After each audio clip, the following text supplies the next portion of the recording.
Again, I'd like to welcome everybody to our conference this morning on the subject of weighing the benefits of the Rotary Youth Services programs against the possible. Art, we're getting a lot of feedback. To just mute everybody, Art.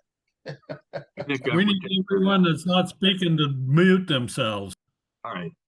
Art, if you go to the participants list and go to me, you should be able to add me as co-host, and then I can mute people.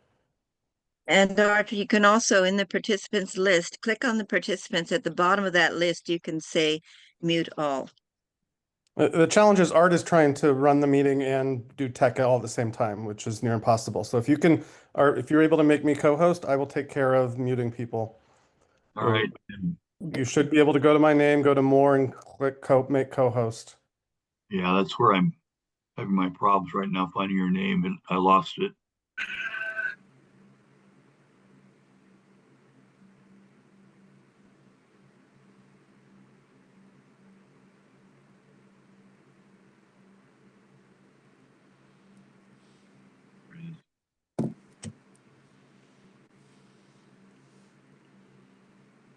Chris, if you raise your hand, I think you'll pop to. All right, you're co-host I am now. co-host now. Thank you. Go ahead, Art. I will take care of muting people that can't mute themselves. So thank you. So we're a little late beginning this morning, but I want to get into this because we're especially happy to have our director, Wynn Spiller, with us here this morning. And this is the 16th of these virtual conferences that our Rotary Youth Services Task Force has sponsored over the last several years. And this one I think is so very, very important as we look at what we're doing with our Rotary Youth Services and what we're accomplishing here and how that balances out against concerns about any risks that may be involved, and there are risks involved. And so I'm going to ask Wynn to talk to us a little bit as our director about how you view this thing, the value of our Rotary Youth Services, and the risks that we may face. Thank you. Well, I'm just delighted to join all of you today, and this is such an important topic. One of our most valuable and beneficial long-term investments is the one that we make in our young people. And through our programs, Interact, RYS, Rotary Youth Exchange, we're not only developing the next generation of leaders, but also helping them expand their skills, build confidence, and experience the value of service, along with our other core values of friendship, integrity, diversity, and leadership. And we've got so many examples of how our youth programs positively impact their lives. Every time one of our RYLA graduates comes and presents at our clubs and tells about the transformational experiences that they had during their RYLA camp, or when we see our interactors brainstorming and developing solutions for important community or even school-related needs, as they were doing recently at an Interact conference. Our young people are amazing and inspiring, and it's our programs that really allow them to flourish. And I can't stop without mentioning Rotary Youth Exchange. One of my very earliest club committees was Rotary Youth Exchange, and I continued on to serve on the district committee for many years, including as district chair. And in that program, beyond the benefits already mentioned, these young people really become peace builders with an appreciation of how much more we are all alike than we are different, an appreciation really of our shared humanity and desire for good. I always remember past RI President Carl Wilhelm saying, if every 17-year-old had a chance to be a Rotary Youth Exchange student, there would be no more war. So I am a strong proponent of our youth programs and the investment that we're making in our young people. Well, I feel we're really fortunate to have a director who has a background. I know you've had something like 20 years background in working with Youth Exchange and a heart for youth. What have you seen as uh, the hesitance that may exist out there in Rotary clubs, districts for sponsoring exchange students and the exchange program? So I think two reasons come to mind. One of them is the challenge of finding host parents. And this is beyond the, student protection policies and the various responsibilities. It often really takes a leap of faith for people to step up and invite a young person, a teenager, to join their family. Maybe they don't have children at home and feel that's a disadvantage. Also, just the significant change in their daily lives with the addition of a new person. Maybe they do have children at home and are concerned about how well an additional teenager is going to integrate into family life.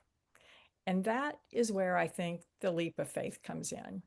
In nearly all cases, it works out so beautifully. Not in everyone, but so many. A quick story that comes from a time when we were hosting a wonderful young man. Our kids were grown and not maybe college at that point, but anyway, not at home.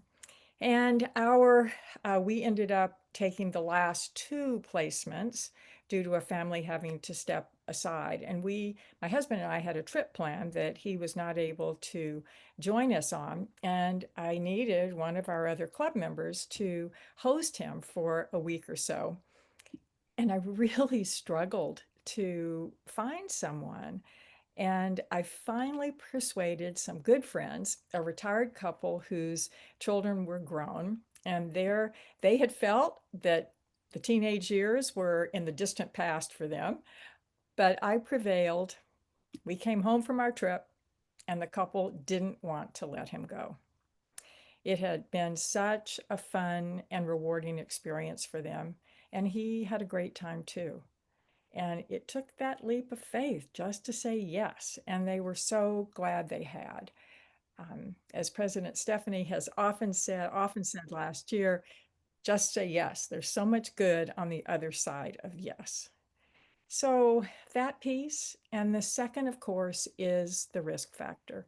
Our programs are with young people. Most of them are under the age of 18. And we do have significant responsibilities to ensure their care, well-being, and safety.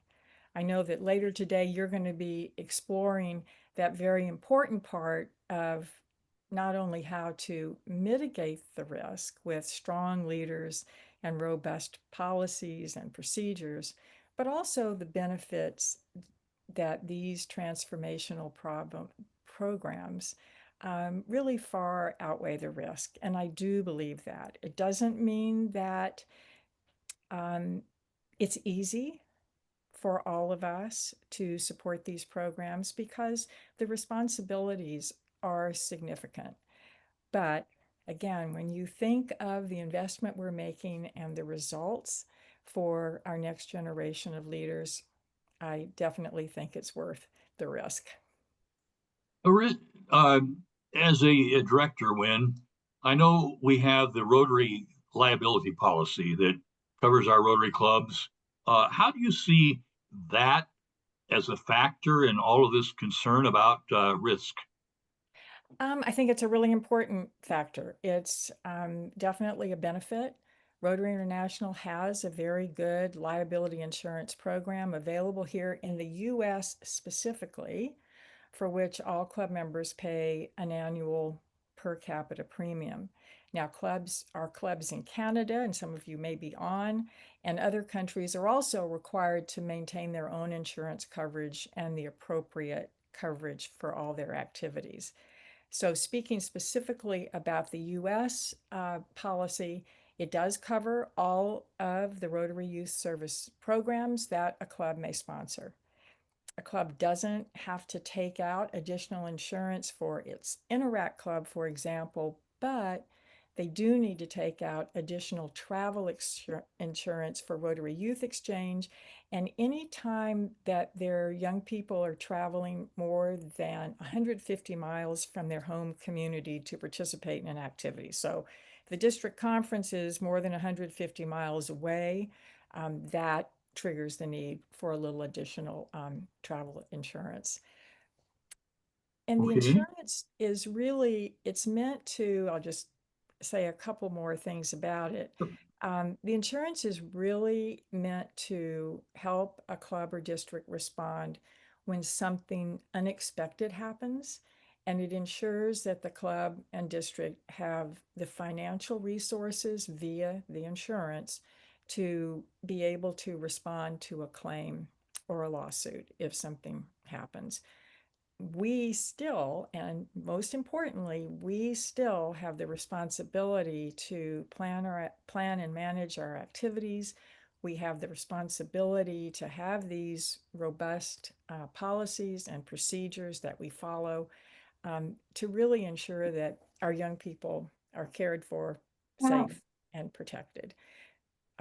However, again, the insurance, I think, is an important factor on the side of balancing the benefits and with any potential risks. I continue to come back to the very beginning of our conversation and talking about this most valuable investment in our young people, developing leaders of integrity with a heart for service. I'm not sure there's anything more important than we could be doing. Thank you, Wen. I really appreciate your taking the time in your busy schedule to join us this morning and to share your perspective. Everybody wants to know, what does our director think? And you very eloquently explained how you feel about this and how you come down on this subject of the weighing the benefits versus the risks. Thank you so much in that. We're going to talk with several individuals this morning, and I'm going to target a couple of people here. Now, Troy Campbell and Bruce Merrill. And Troy has been my assistant for last year, is now, as of July 1, moved up to become our district youth chair. Our district Interact chair. And Troy, what is your position with Arizona State University, first of all? Yeah, for sure. Thanks, Art. So as Art said, my name is Troy Campbell. I work for Arizona State University, which is one of our 3 states universities here in Arizona, and I work with our refugee background students. Okay, and you are a Rotarian, a member of the Mesa Rotary Club, and you've been involved with our RYLA, our junior RYLA for 6th, 7th, and 8th grades, and our Interact program here in this district now for several years. And the interesting thing that I found in your background is you started as an interactor, and you credit much of what you are today and your Rotarian connection and your involvement with youth programs with a certain gentleman that's on here by the name of Bruce Merrill. Would you tell us why you make that association? Yeah, for sure. So I think back to 20 plus years ago when I was a freshman in high school and running around with my head cut off, not really having any direction, but just really just being there, playing football, like wanting to get involved, wanting to do all these things. It was Bruce and those weekly meetings, going to Bruce's house and learning about the different ways that I could, serve the community. But in that moment, it wasn't about Interact being anything bigger than just my small hometown. And so I always assumed, Interact was just a club and Rotary was just a club in the town that we grew up. And Bruce was our advisor and he was super friendly and super nice. But then when I went to RYLA is when I realized, oh my gosh, this is a lot bigger. This is, international. This is across the US. This is friends from all over Southern California where I grew up. And so when I left RYLA, I'd always said that when I grow up, I want to be a Rotarian because of my experience in RYLA, which opened my eyes to being Interact was more than just, my high school type thing. I still haven't grown up yet, but I did join Rotary. That's my favorite joke, but it is true. And so I did, as soon as I joined Rotary, it was an opportunity for me to give back to the youth, and Art's been a phenomenal mentor as well. But Bruce really set me off on my journey of understanding what Rotary and Interact and all the things are. This is the thing we wanted to point out today. So many people talk about what we're doing with the youth programs. Well, that's benefiting the young people today. But what does that have to do with Rotary in the future? And we're going to be sharing with you some stories today about people like Troy, who have come up through the program and now are strong leaders in Rotary and our Rotary Youth Services programs. And I'd like to call on Bruce Merrill. Bruce has a distinction of having been a Rotary Interact advisor for 31 years, hosting an Interact club in his home for 31 years, a community-based club. And Bruce, can you tell us why you did that? Art, sorry, for some reason it keeps cutting out saying the meeting is being recorded and it mutes everybody. Can you hear me? We can hear you. Okay. So I missed the last part of what you said because I was trying to get back on. Okay, so you've been a Rotarian advisor to an Interact club that you have hosted, actually a community-based club in your home for 31 years. What has caused you to do something that crazy? Again, whatever. Yeah, 31 years. We've helped form a few Interact clubs in our district. And we have right now about 60 Interact clubs in 5330. And most of them, if not all, except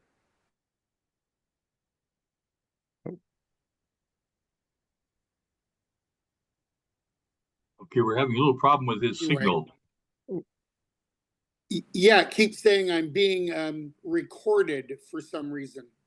Okay. And then it goes black. So anyway, we'll get through it though. So we have about 60 clubs. I think all of them except ours is a school-based club, which is fine. I have no problem with school-based clubs, but they have a different dynamic rule-wise through the schools. Rotary's rules are pretty much the same across the board. But we have a little more freedom in a community-based club, but we also know what the school rules are and we abide by most of them. Do we go by grades? Can they come to a meeting? No. If they're a 1.0 grade point average, can they come to a meeting? Absolutely. Maybe that's the reason they are a 1.0. We don't know. If a kid is sick during the day but can make the evening meeting, we don't ask those questions. If they're at the meeting, they're at the meeting. We don't judge. But what we do is we're able to do things without parent permission slips, without permission from the school. We take the kids out to, for example, we take them out to Joshua Tree. Do I know the parents before they go? Absolutely. Do I have them sign a waiver? So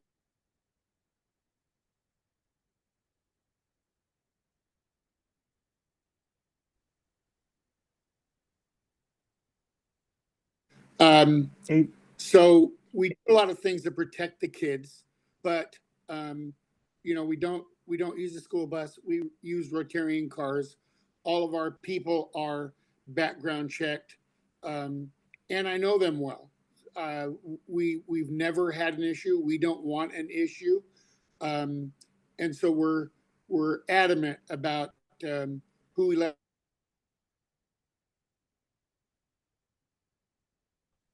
Okay. We're having a little bit of a problem with this coming in and out here. It may help, Bruce, if you click OK where it says recording in progress or something. There should be a little OK, and sometimes that clears it. Yeah, if you click OK, you should be able to click OK in the not get top right. kicked out. I don't see that anywhere on my Mac. Okay. If it comes up, and it's got a place to sit, hit OK, do that. I'm going to continue along to the top of your screen. Not there.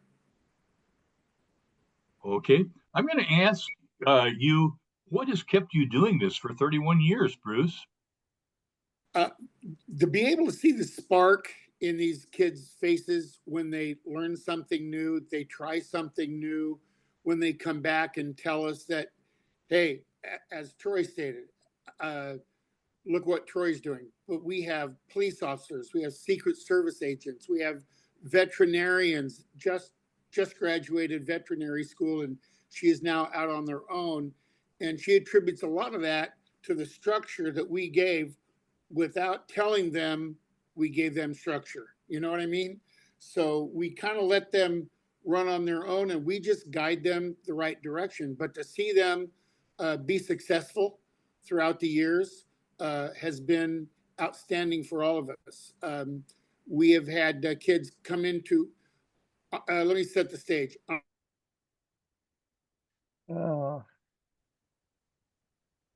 Okay. I'm going to ask Troy, what do you see that makes Interact different from any of the other programs in terms of developing future leaders for Rotary? Yeah, for sure. I'm Thanks, sorry. Art. Go ahead. Oh, you're good, Bruce. No, I think the biggest thing is just the Rotary values, service above self, leadership. I think just being a global citizen, the stuff that we do and Interact and really helping the students see globally, than just outside of their community, outside of their home club, has been something that I think so powerful, but then also just the relationship building. When you see Rotarians come together, you see interactors come together, it's like family, it's a family environment, it's a family feel. And I think that's something that when I joined Rotary, it was so great just to be folks that I had never met before, but we were bonded over our connection of Rotary. And even today, to this day, being in Rotary, it's that instant connection. It brings me back to like being on that team on that football field. And so that's what I think is so different about Interact, and even also like the opportunity to build connections with adults and build, instant letters of recommendations for colleges or letters of recommendations for first jobs. I think back to the first job that I had as a pizza delivery boy. Bruce was really well connected with the owner of that restaurant and was able to say, hey, Troy might be a little crazy, but Troy is a good worker and he can do good for you. And so then my first job was delivering pizzas. And it's those instant connections, those bonds that are built are just off the charts. How do you see sponsoring an Interact Club affecting or elevating the visibility and reputation of a Rotary Club? Well, in Yeah. Beaumont, it means a lot. We see people looking at our Interact Club via social media, the newspaper, and they're like, "Oh, there are good kids in the world." And I'll just jump in for Bruce. I know what he's going to say, but I think from my perspective is, as Bruce was saying, is the students are involved, right? And so as the students are involved, they come home and tell their parents all about what they did at the Rotary Club. And so it's not just building up those students, but it's also looking at, hey, I think of an example here in Arizona. We had one of our students go to Junior ILA and he came home and talked to his parents' whole ear off about everything that he learned at Junior ILA. Well, his dad joined Rotary the next week, went to their local Rotary Club the next week, and now he's a Rotarian. And his father's Rotarian. And now that student also went to Senior ILA and was a leader at Senior ILA. And so it's just an amazing opportunity to me. It's not just the students themselves, it's the parents, because they go home, it's the educators, the teachers in the classroom that are affected by this, but then also just the leaders of the city, they see the work the students are doing as well. And it just really multi-generational effect in my mind of what Rotary can do with Interact. Okay, so how do you see Interact, what we're doing with Interact today, how do you see this helping sustain Rotary clubs and their membership in the next 5, 10, 20 years or more? I think it goes back to kind of what I was saying a second ago, which is like, I think back to my own experience of being, 14 and then always having in the back of my mind, like Rotary is there. And so, and understanding what that logo, because that logo is very, noticeable. And so I think as long as we keep on brand with that logo and follow the Rotary brand standards, that's important. But also, I think of, it's not just the students that are currently in it, it's their families. So that's, 5 to 10 years. It's their future teachers, it's their college experience, it's their friends that they interact with, it's their friends that they have on social media. And so I think it's really about helping them understand the power of Rotary and the connection, the network that is there. And so that way, 10 years down the road when they graduated, or 5 years down the road when they graduated, when they drive through a city and says, welcome to the city, they see Rotary on the welcome sign, they know how to look up that, go to Google and find that club that's local and join.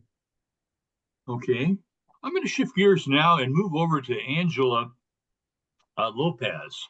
And Angela is currently a Rotary employee as a Rotary regional membership officer. And so Angela comes out of the program also. And I'm going to ask Angela, we know that you went your junior year as a youth exchange student, and then you participated in RYLA and all these things. You were involved there. Where did you eventually join Rotary when you were 30, I believe? Did you stay connected with Rotary all that time from the time when you first started? Thanks, Art. And I want to say hello to everybody on this call. A lot of faces I know here from work for you guys who are not only involved in youth services, but in membership. So thank you for being here. I did not stay connected with Rotary through that entire time. I always felt like I wanted to be a Rotarian. I was so appreciative of the experience that I had in high school, traveling to Denmark, and the support that I got from my host club and my sponsor club. And I did RYLA, but I didn't have a traditional college experience. And my 20s were a little bit of a rough time.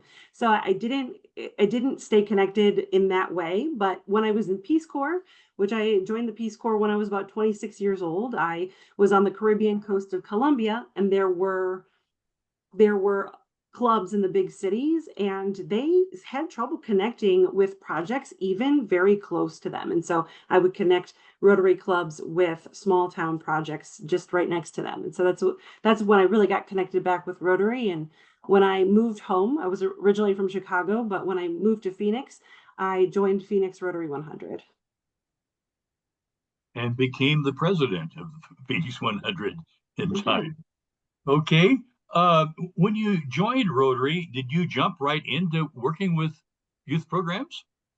I think a lot of people think that former youth participants are always going to get into youth. And I would say that I was a teacher. So I'm a former Spanish teacher, and then I worked at a nonprofit dealing with young people. And so, of course, I thought that I was going to jump right into youth programs. And Art, the first time we met was at a Rotary Leadership Institute, and you had asked me to get on the youth committee talking about getting more alumni into Rotary. And I said, actually, I'm really focused on membership right now because I'd already been sucked into that world of club development and wanting to be president. And I said, I really want to be president of my club. And you're like, oh, Phoenix 100? Like, because I was young and my club is old, and my club Having been a member of that club for 18 years, I knew that club, and I said, Angela as president?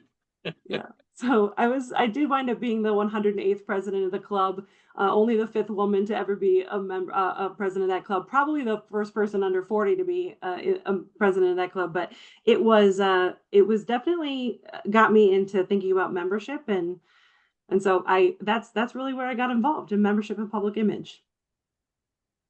Okay. And so now you work for Rotary International, and you're the regional membership officer. Do you feel like you have unique insight into how we can get more alumni of our Rotary Youth Services programs to join as members? No. I wish I did. Because if I had this answer, then I would be giving it out to everybody. And I know that I had a very interesting, unique experience with Rotary when I was younger, in that I went to meetings all the time, whether I was invited or not, and completely oblivious to the fact that somebody was paying for my breakfast and lunch every time I went. And I have paid that forward for all those people who have paid for me in the past. But one of the things when we're thinking about the investment we're making in youth and what we're getting out of that investment, I gave a speech at my most recent district conference about, we're not making this investment in youth so that as if we're purchasing the loyalty to the brand. We're not successful in our investment only if they join Rotary. And as a membership professional, I, of course, wish that everybody would join Rotary. I wish there was a place in Rotary for everybody, but that is a job for clubs to work on over time, to create experiences that not even just young people, but just people in general want to be a part of, and creating a bunch of experiences that if people aren't interested in one type of club, they can get into another. I think we also fall into this trap that young people want to do a certain thing, as in, oh, well, this young person came in, we're going to put them in charge of a seat of social media. Well, that 30-year-old is a CPA. So maybe they would like to be your treasurer instead. And I feel like we fall into this with alumni as well, is when they come in, we're trying to push them towards one thing, assuming that they're going to be interested in one thing. But as with any prospective member, it's on the club and on us as Rotarians to get to know them and find the experience that is going to work for them, or create it through new club development. And so I really hope that alumni find meaningful experiences. And also, alumni aren't necessarily young. A lot of times when we're focusing on alumni, we're focusing on people in their 20s. But I'm in my 40s, and plenty of alumni go all the way up. So there are a lot of people who have been connected with Rotary, have this base general good feeling about Rotary, and we just need to find a place or develop an experience that they would find meaningful. And I think this thing that you're pointing out, we have tended in Rotary clubs to try to pound square pegs into round holes. We grab the nearest body or somebody we've labeled as, well, you came out of this or that. And so it's so very important what you're talking about, of figuring out exactly who we're working with, what their passions are, what their abilities are, and to be able to put them in a place where they can passionately serve in Rotary. So now you are the membership officer for our region. What do you do as a Rotarian?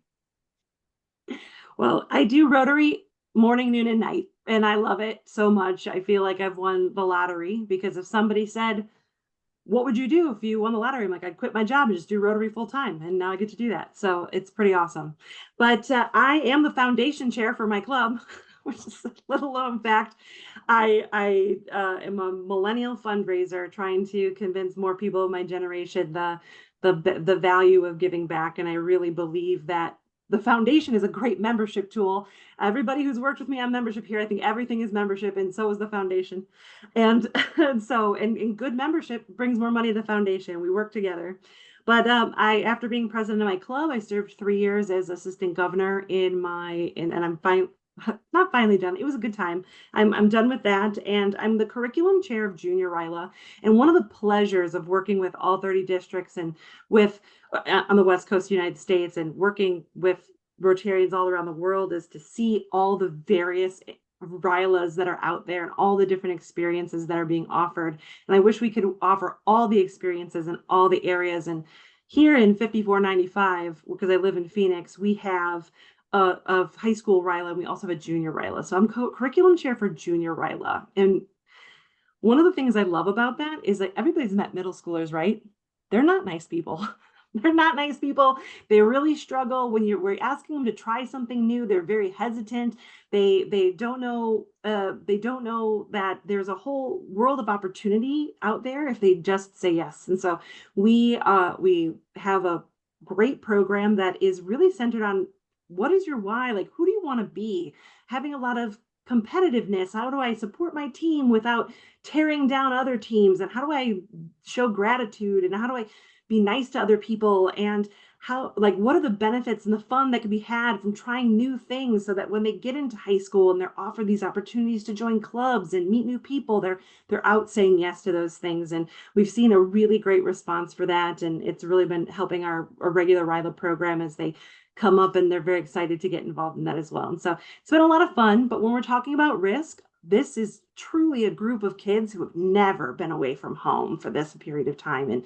But it is so beneficial to have them out there and to be that safe space for these kids to know that that they can just try it on new personality for the weekend without their friends around, thinking that they have to be a certain way because they've always been in a certain way. So it's great. And the other thing I do, which I'm really passionate about, I had started this program, which I hope this link goes to the right spot. This is a Canva just with a slideshow of pictures of the life skills picnic that we've been putting on with the club.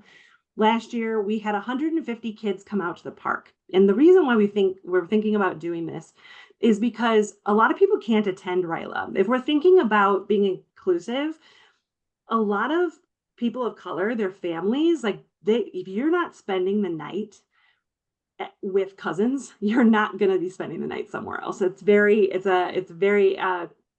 rough to get participants at those at RYLA for that reason. And so and also RYLA is very expensive, and so we're limited in the amount of people that we can take. And so at this life skills picnic, kids sign up anywhere from middle school through college, and they sign up for 4 classes. And we had 19 classes last year, and if you go through the slideshow, you can see all the various classes we had about how to check your oil, or how to find a career, how to set the table, how to sew, gardening, all these different things. And it's a really replicable project. And so I'm helping replicate it in the district with a couple of other clubs for different age groups. You could do this for older people. And so as a membership person, service is all about membership too, right? So if we're solving an issue in the community and people see that, it attracts people to the mission that you're working on. And no matter, in a world where we can't seem to agree on anything ever, the one thing we can agree on is kids these days just need to. And this is one of the ways that we've been able to bring everybody together and teach some skills to young people who really need them. And so that's my big project that I had started with my club, and it's been really fun. Thank you, Angela.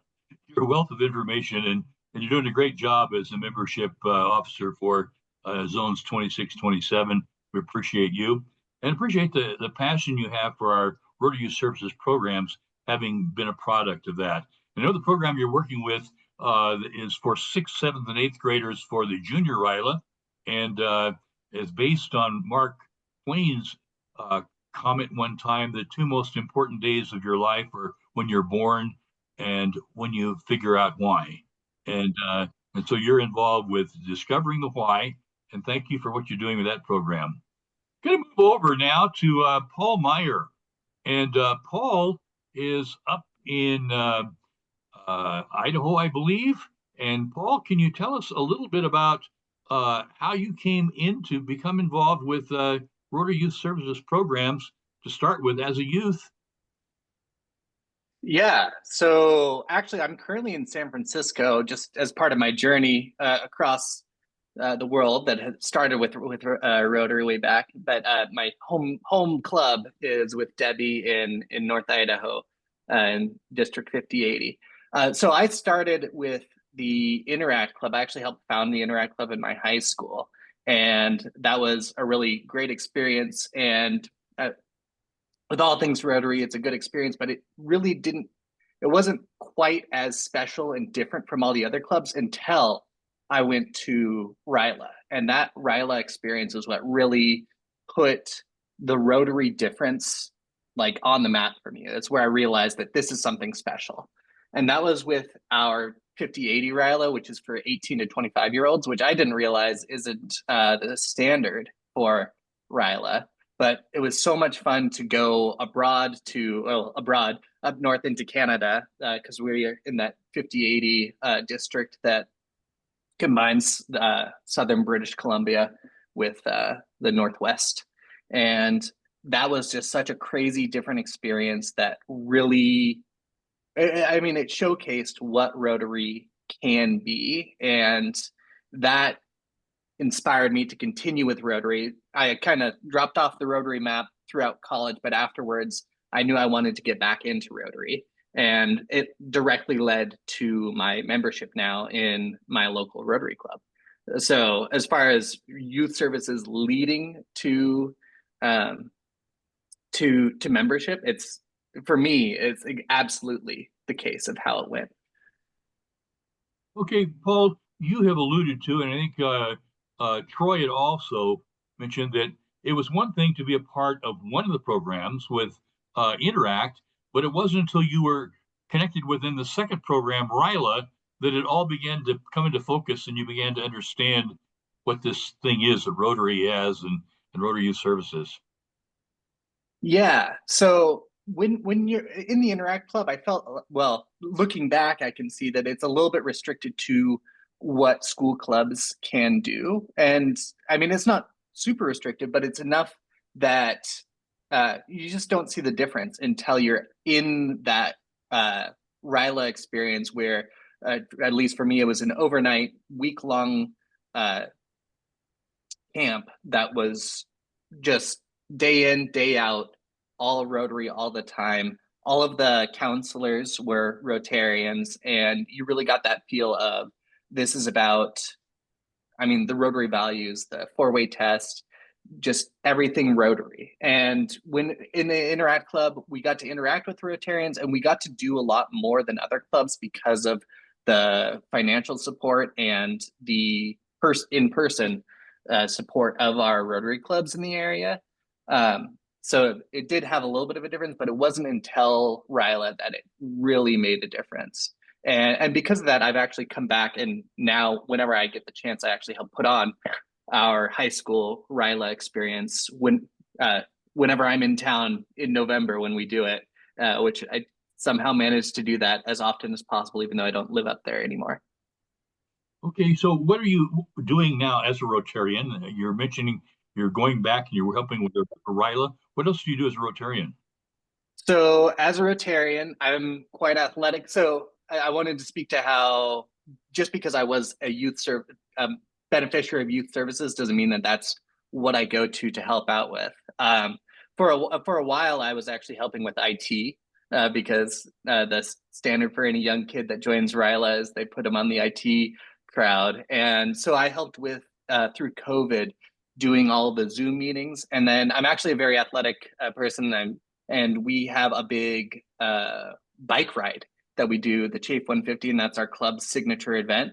And every chance that I get, that I go up to Sandpoint and I help put on the ride, do as much of the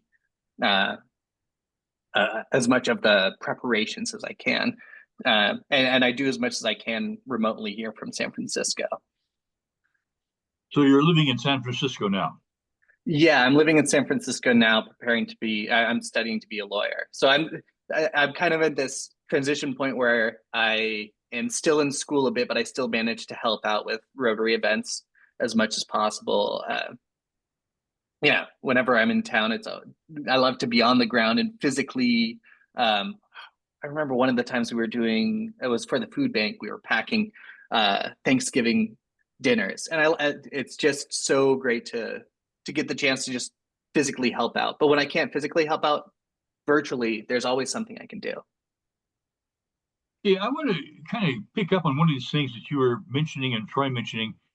One of the problems that I saw as I worked at zone international leadership levels in Rotary was the fact that there was a tendency in so many districts for the Rotary Youth Services programs to become separate silos. And there was not a lot of interconnection and building each other up and giving young people the full range of the Rotary Youth Services experience. How did you wind up from Interact? What caused you to then be connected with RYLA? Did you do any youth exchange or anything like that?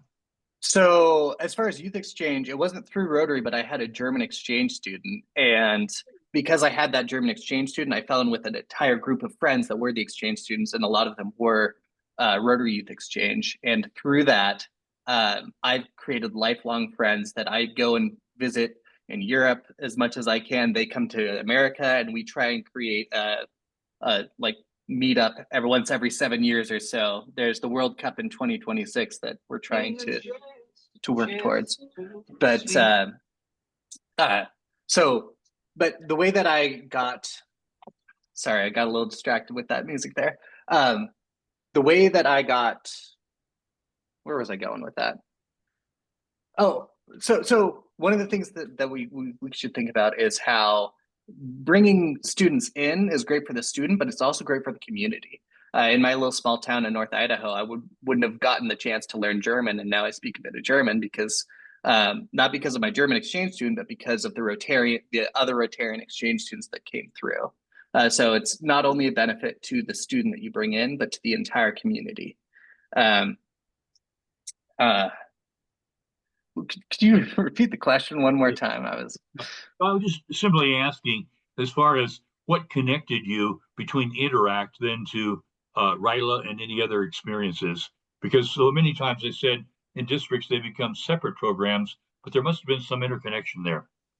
Actually, it was kind of separated where, well, I don't know what the thinking was at the club at the time, because I was just the high school student doing the Interact thing, which was mostly separate. But somebody came to me and said, "Hey, we think that you would be a good fit for RYLA," Okay. and I literally just made the cut for the age limit, because I turned 18 a day before the club started, so I just barely made the cut there. But it was, somebody had seen me work. I was actually the Interact Club president, so it made me a little more visible. And once they saw me there doing Interact Club work, working with the Rotarians, which at the time I was just a silly high school student that was like, oh, I'm going to sell hot chocolate and raise money for a hospital somewhere. Like, it didn't really get the full picture, but other people did. And they saw me working and they said, this is a person that should be at a RYLA camp, because we think that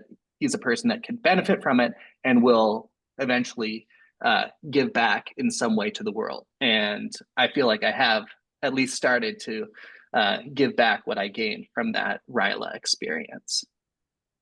Okay, so you're saying it was a connection through Rotarian who, working with the program, saw you and saw where you would fit over here and introduced you to that, and made the connection for you.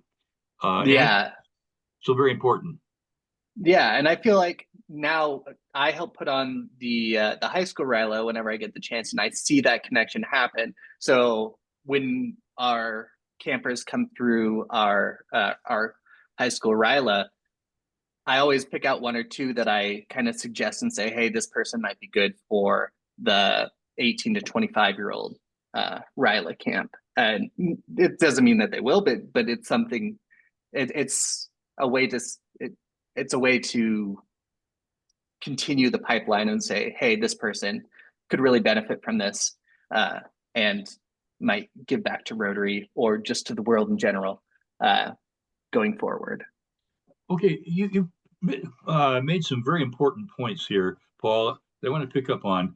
The fact that as Rotary leaders, we need to be looking at these young people and spotting the things that we see in them that we might connect them with something else. For example, they might be a great fit for a Rotary Youth Exchange. They might be a great fit for working with some particular program that Rotary has, or maybe in district leadership or whatever. And so I think this is so very, very important that we understand that role of connecting that did bring you from one program into another one that's been so beneficial, and now you're out there giving back. So thank you so much for sharing with us that this morning, Paul. And I'm going to move on now. You've mentioned Debbie and Dr. Debbie Ford. We've also mentioned veterinarians this morning, and here is one live veterinarian. And Debbie is going to share with us a little bit, not about how animals think, but how we think as humans, and how this influences maybe our concerns and our resistance at times, the risks and the newness of getting involved with some of our programs. Debbie? Thank you so much, Art, for that that kind introduction. Yes, it is true that I am a veterinarian, and contrary to popular belief, humans and animals actually do think a lot alike.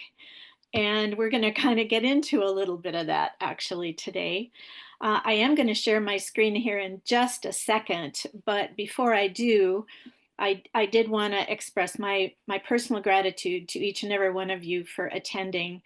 I know that a large part of the reason you're here with us today is because you have concerns about the risks to implementing, planning a youth program of one sort or another. I am curious, and Chris, maybe you can help me gauge the audience here. If you are in a position for example, on the brink of gathering with your club level or district level colleagues to embark on a youth program for the first time or for the second time, in other words, you're kind of new at this, would you simply raise your hand either for real or use the little reaction button there down at the bottom, and just raise your hand if you feel kind of new at this, if you could, for us. And Chris, if you could just get a rough percentage, and we'll maybe come back to that here in a minute. I think the reason I ask the question, and we'll get into some of the neuroscience of how you might be feeling, is that I fear if we don't look at ourselves as veterans of youth program development, I fear that we view ourselves as something less. And I'm here to tell you today that simply by virtue of your presence here today, I hope you will feel at the very least on an even par with those of us that may have been involved, like Bruce, in youth programs for decades. Because here we are at a precipice. It's a brand new day. We have been challenged by Rotary International to expand our reach. And that's really what this is all about. I think by now you've probably been convinced of the benefits and value of what Rotary's youth programs can do for the world. We've had testimonials this morning. And so if you weren't a believer before, I think you're likely to be a believer now. So I'd like to share my screen, and we'll kind of get into some new stuff that will help us address some of the risks. So let's hope this works.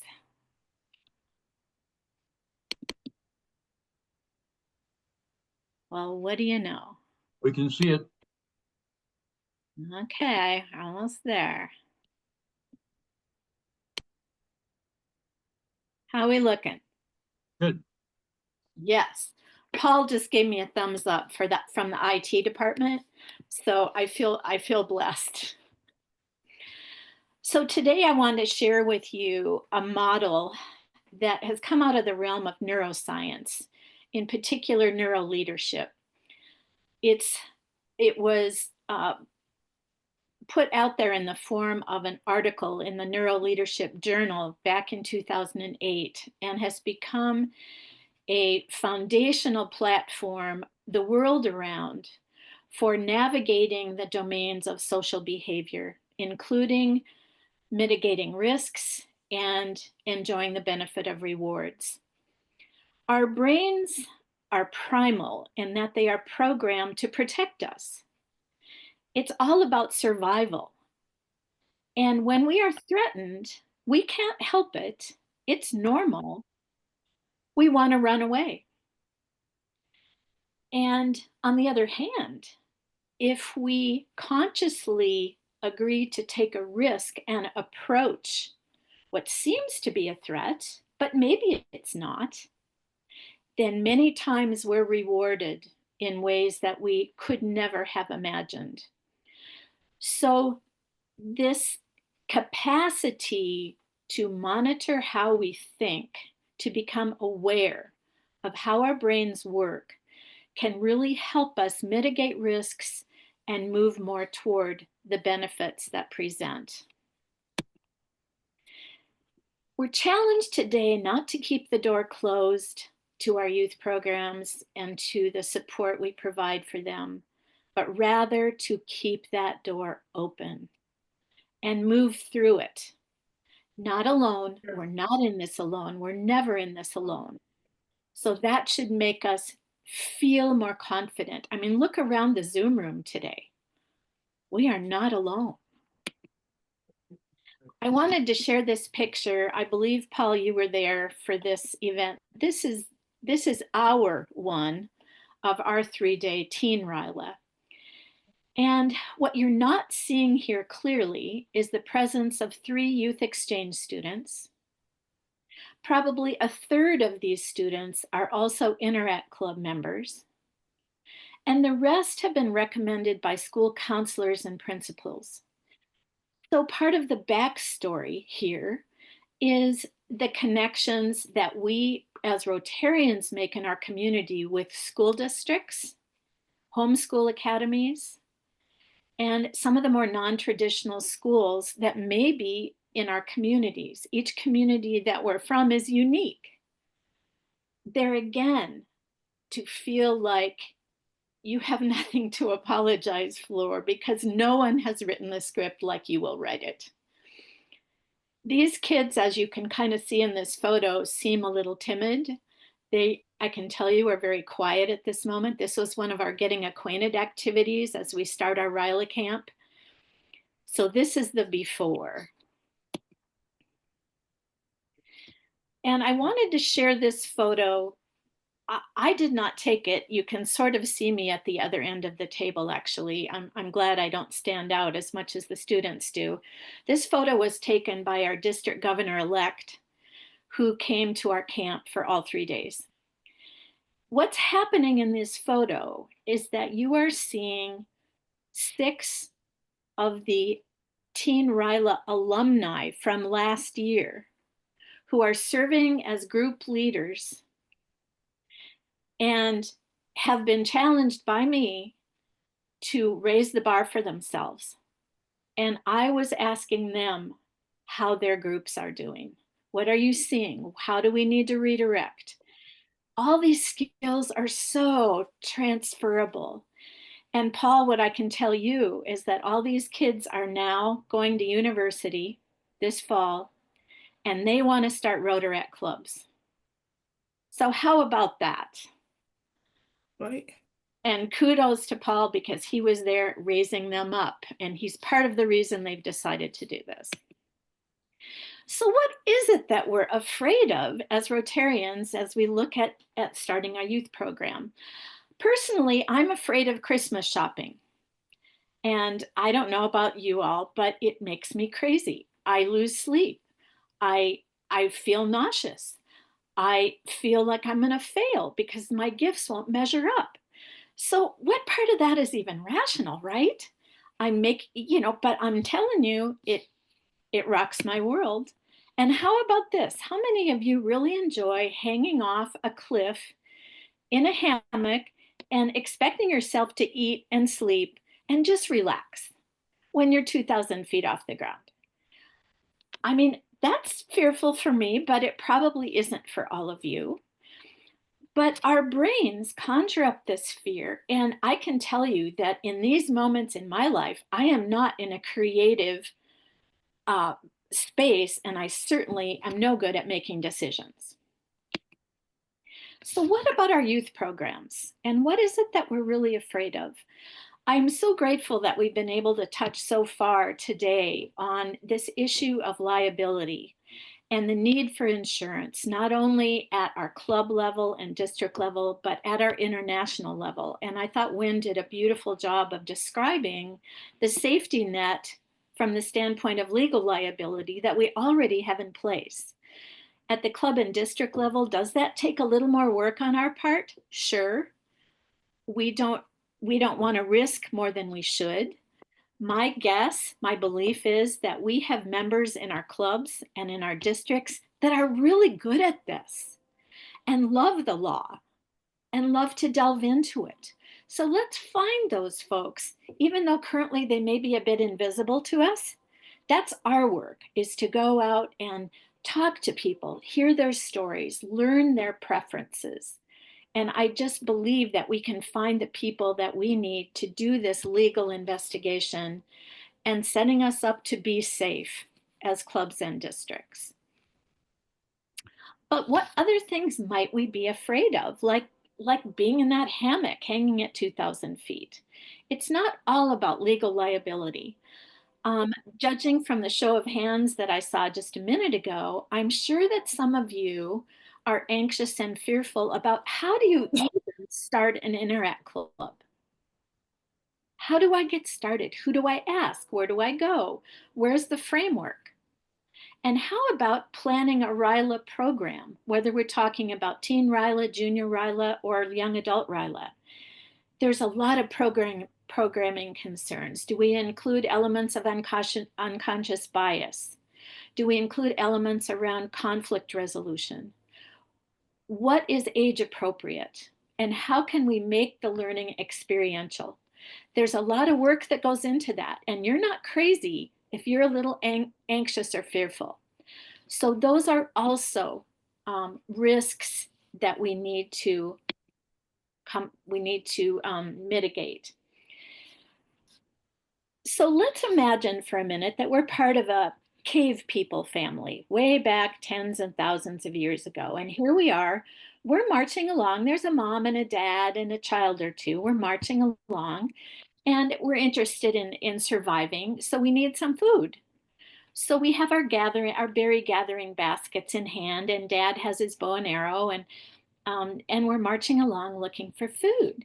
And look what happens. Do you all see that? I worked really hard at that. I'm going to do that again. Do you see it? Okay, so here we are. How are we feeling about what just happened? That shrub just moved. But we can't see what's inside. What is causing that? What's going through your mind right now? Could it be a rabbit? In which case that's dinner and we should be joyful? Or could it be a saber-toothed tiger and we're the dinner? We don't know. But because we're interested in surviving at all costs, what do? We avoid, we run away as fast as we can. That could have been dinner, but we couldn't take a chance. This is how our brains work when we're faced with a threat, like liability concerns for youth programs. Given a choice, we're going to run away. In scientific terms, that might be called an amygdala hijack. And we're wired, our limbic system is the emotional center of our brain. In this picture, this person is looking at a spider. Personally, I'm not afraid of spiders, but that could be liability concerns about our youth programs. We see this, goes straight to our visual cortex. We make a primal decision that is not safe. We can't think about it. We can't make any decisions. We can't be creative. We simply need to run away. Unfortunately, in those moments, our prefrontal cortex in our brain, which is where all the executive functions are, including decision-making and creative thought, are shut down. So we can't move forward. We're powerless in those moments. Unless we take a moment and reevaluate the threat. So this is where it becomes important for us to become smarter, to think smarter, to evaluate smarter. The SCARF model, before we jump into that, I did want to share this. I thought this was a memorable study, and I wanted to share it with you. This was an actual study that has been repeated numerous times in the realm of social behavior. And let me describe the way this study was laid out. The researchers set up two groups of people. One group was to address the maze on your left, which is a mouse trying to get through a maze, but knowing and seeing the owl just beyond the outside of the maze. The other group of people was charged with the task of moving this relatively happy mouse through the same exact maze, knowing that on the outside of that maze was a brick of cheese. The people who were moving these mice through the maze were studied and asked questions during the navigation of this maze, were asked questions about solving a problem, about creating a solution, about thinking outside the box to help someone else. And what they discovered is the group of people that were navigating the mouse on the maze on the left shut down. They were not able to think clearly. They were not able to solve any problems.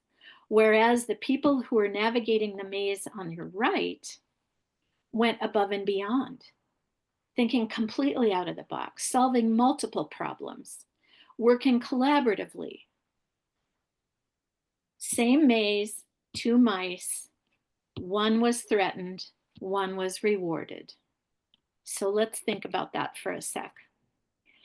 So SCARF is a model that came out of the Neuroleadership Institute back in 2007. It's been published numerous times and has been used as a basis for coaching in business around the world.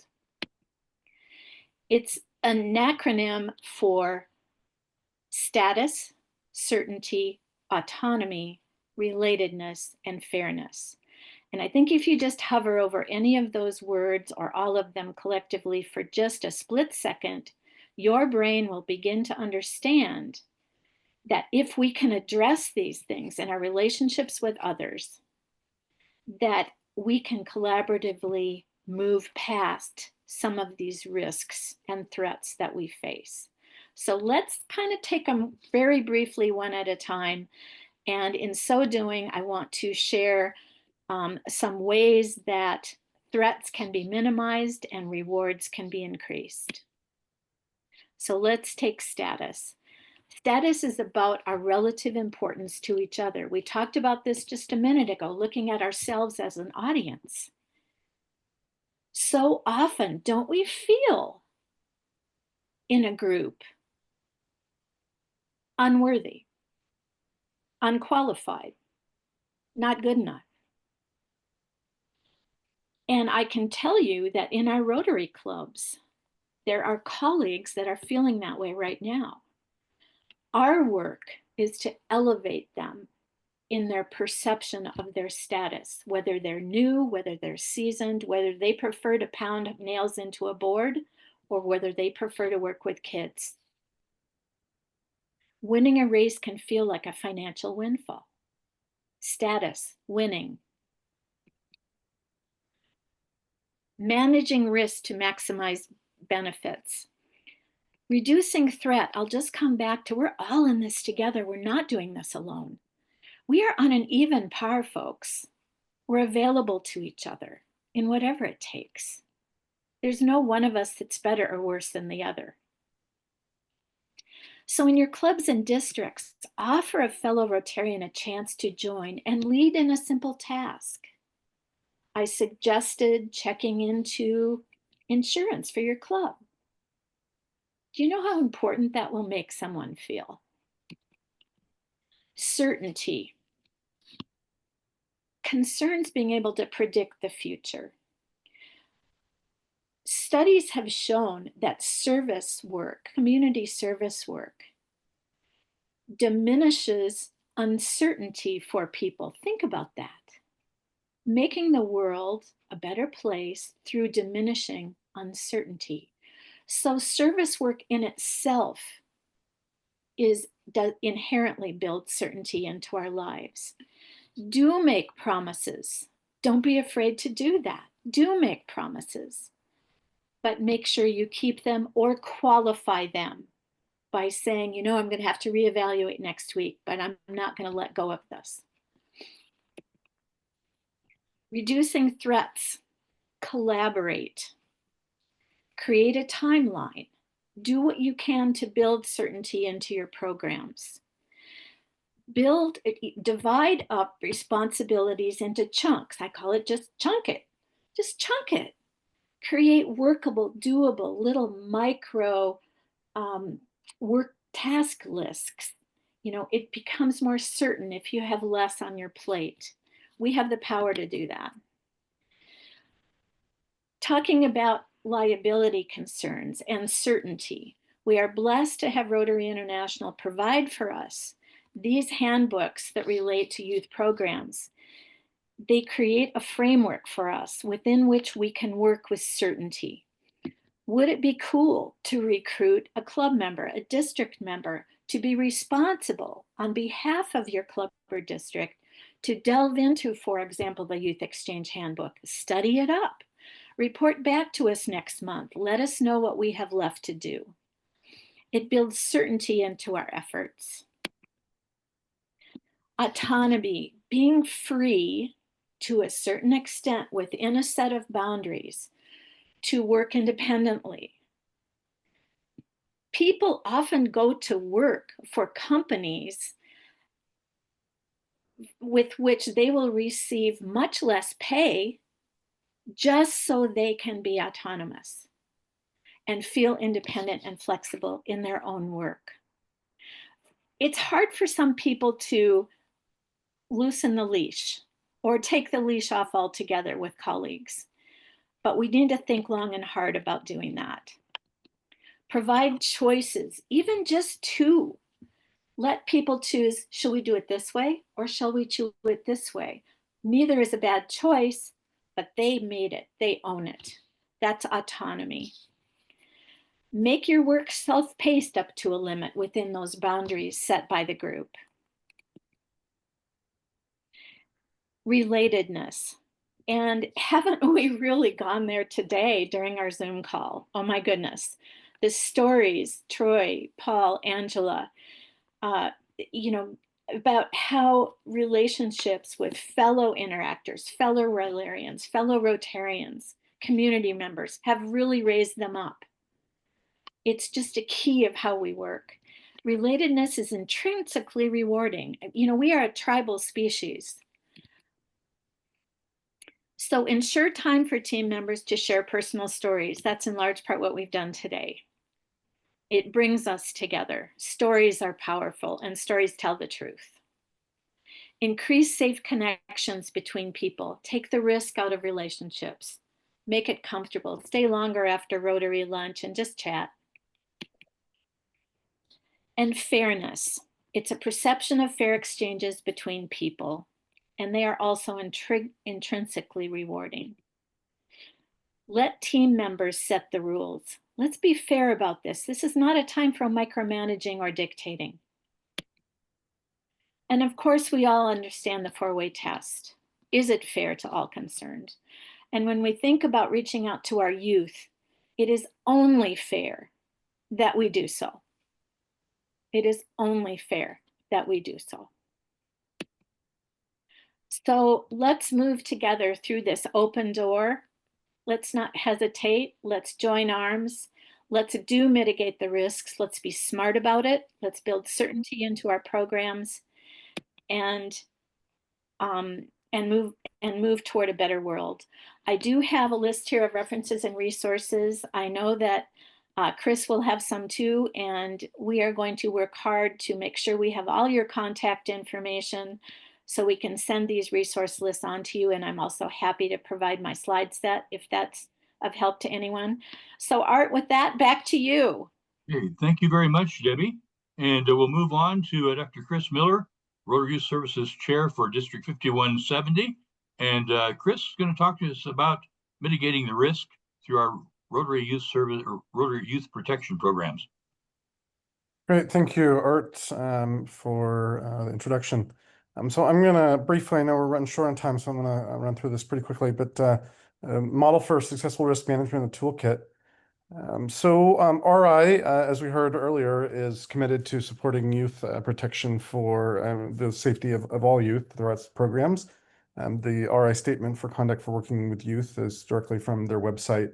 There's several things that the Rotary International does to prevent abuse, including no tolerance for abuse or harassment of young people, policies that prevent misconduct and outline how to respond to grooming behaviors, mandatory youth protection training for governors-elect, dedicated and trained staff that use a trauma-informed approach, as well as a certification process that requires Rotary districts involved in Rotary Youth Exchange to have a variety of different requirements in place.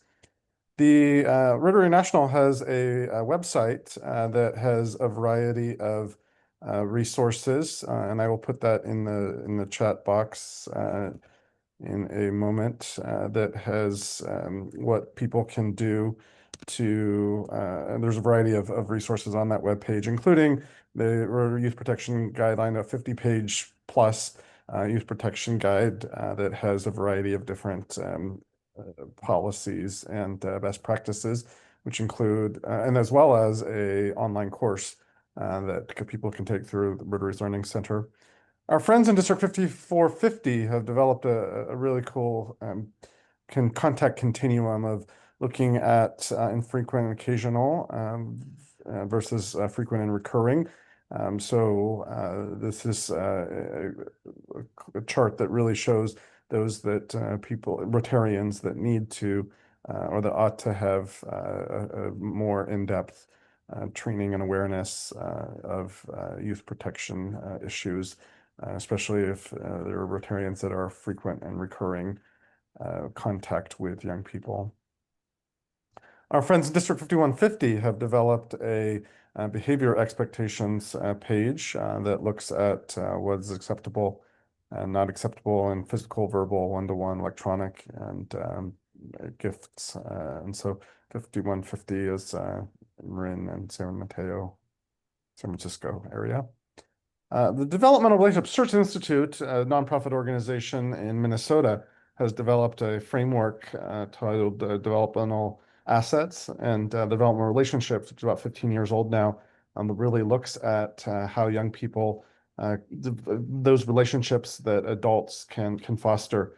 Indeed, there is 1 in 5 young people who have no developmental relationships in their lives at all, and another 20% only have one.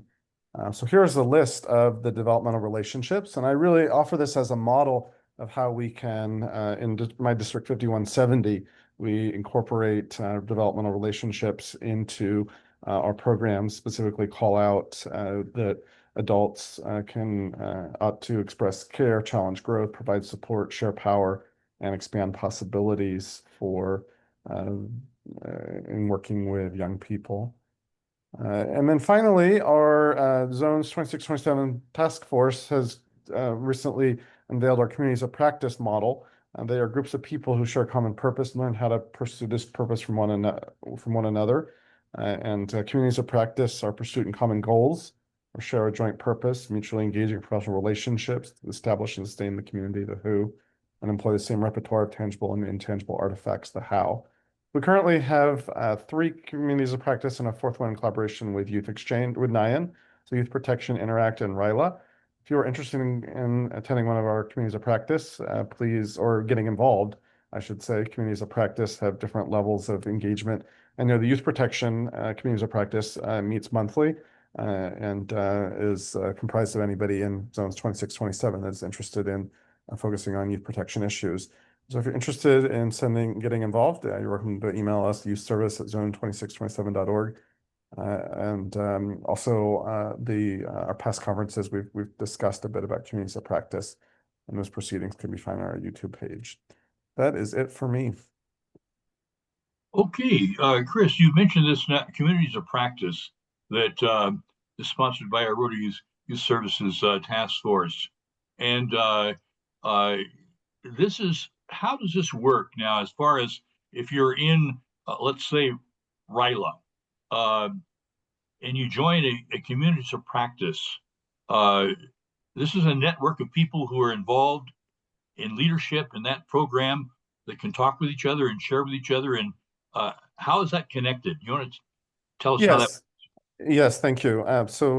We have the 3 core communities of practice that are run directly with our zones task force. So Interact, RYLA, and Youth Protection. And there's a moderator for each of those areas. The moderator helps kind of coordinate gatherings and online forum conversations. I will put in the chat how to reach out to us to get engaged. I know Troy had mentioned he had some possible links that he could provide as well for Interact in particular. Yeah, Okay, for so sure. this is an opportunity to be in a network with others in your particular area you work with. I know some of you work in several. You may be working in RYLA and Interact or in Youth Exchange and bridging between them. But each of these is a kind of a separate community network of being able to ask each other, how do you handle this in your district? Or have you tried this or one thing or another? And so the more I think that we can build these networks and work with each other and learn from each other, I think the stronger we can make each of our programs. And so I encourage you, if you're not a part of one of these communities of practice yet, let me know. You can respond to my email. You all have my email because you get my notices. Let me know that you'd like to be a part of one of these, which one you'd like to be, and I'll connect you to the person that's working with that, and we'll get you involved, because I think this is really an excellent way for us to be able to do this. Debbie, do you have anything beyond now? I thank you for sharing all that. Anything you'd like to share with us as a member of the task force, and you're working with which of the communities of practice? Yes, thank you, Art. I'm working with the RYLA community of practice, but those of us that are serving as liaisons to the task force in these various youth programs work pretty closely together. For example, Troy is heading up the Interact community of practice, and he and I communicate often about how our communities are doing and where the needs are. So there's a lot of interaction. But yes, I'm involved with the RYLA community. Hey, Troy, would you like to share us a vision that you have of what can be done with this Interact community of practice? Absolutely, yeah. So thank you so much, Art. The biggest thing for the Interact community of practice, I think, is really bringing folks together to share best practices, similar to kind of what we were hoping to do earlier today, but share best practices that are working in your districts or with your local clubs, whether they're community clubs or school-based clubs, and being a connection point for those folks that work with those different types of clubs, just to provide kind of ideas, flow of information back and forth. And I put the link for the Interact Community of Practice group on WhatsApp and the RYLA Community of Practice group in the chat as well. And I know Chris Miller also gave the email if you want to join those formally through the task force. One way or another, we'll get you connected if you'd like to be a part of one of these. And so I want to thank all of you for joining us this morning. We try to limit our mini conferences to 90 minutes, and we're just about at that time at this point. And so I'd like to ask, for particular, thank our presenters, ones that we interviewed here this morning. Thank Wynn Spiller for taking time to be with us as our director, and Bruce, and Troy, Angela, Paul, thank you so much. And thank you especially, Debbie and Chris, for your presentations. I hope you have a great week. We wish you the best with your programs. Let us know with the task force how we can be of help to you in any way. Thank you so much. Thank you, Art, and everybody. Thank you. So good to see everyone. Thank Have a great rest of your weekend.